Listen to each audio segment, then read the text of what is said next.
Okay, YouTube here with Merfolk deck tech. So first of all, we need to talk about the lands. I'm running a 20 land version with 2 waterlogged groves. So this land has really helped me not getting that much flooded, but I don't know which is the perfect number.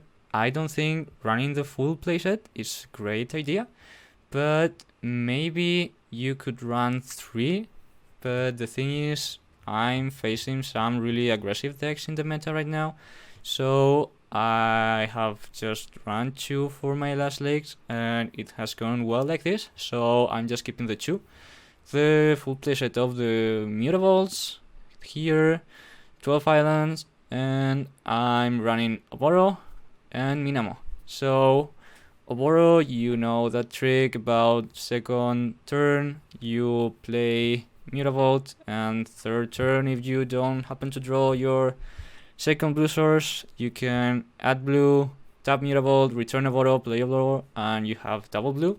So that's the little trick there. And Minamo was just there for like having less islands there, but now that we've got Svilum, it has become a really important land in our deck, because we can attack with Svilum, draw a card, so then we can just untap it with Minamo, and sometimes opponents don't really think about that, so that's a little trick there. So later, for vials, like normally, I've included the new Fortite Shapers, and I'm running them along Spreading Seas, the full playset too.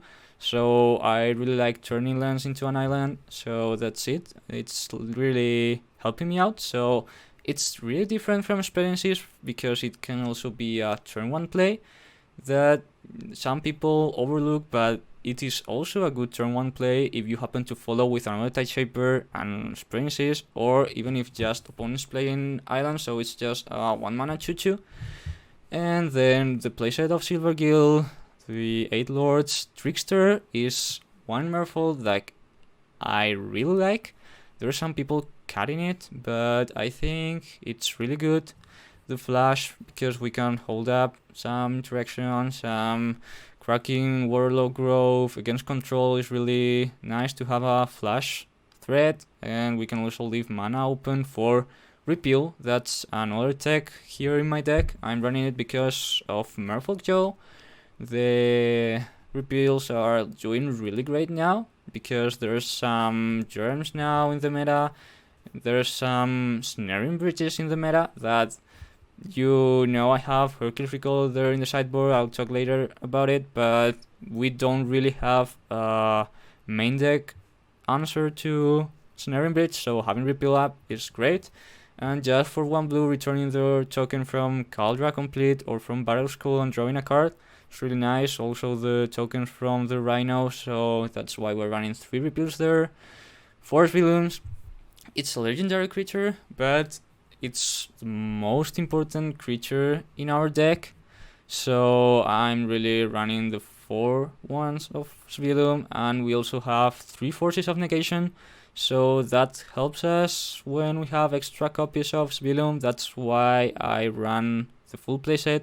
If I happen to not play any Force main deck, maybe I'll consider going down to 3 Svilum, I don't know. And a couple of Regeries just there for the Lord and untap shenanigans. So that's the main deck. And moving to the sideboard, we have 3 Hercules Recall. So there's a lot of artifacts in the meta right now, like the Underworld Cookbook. There's some snaring bridges running there. There's also affinities coming back. So just a lot of artifacts that you might consider running Hercules Recall in your sideboard. I'm running also Counterspell against the combo decks and also against control, that grindy matchups. Tidebinder against the creature matchups. We can tap down their Ignoble, their Nobles against human. It's also great against Arbor Elf. We are just running this member. We really need an answer to Asmo. I'm calling her Asmo, not pronouncing the whole name, but they are just killing all of our Merfolk. if we don't happen to draw this member because they are creating food with a lot of facility. And finally, I'm running 3 relic because there's some graveyard shenanigans running now in the meta. It's a really wild and open meta right now, so it's not like it's really established yet, but I think this whole sideboard is great against it. So, well, this is the deck tech, and on the next video, I'll start with 1 league running down this deck, so I hope this helps you, and let's see how Merfolk can do. So, see you later.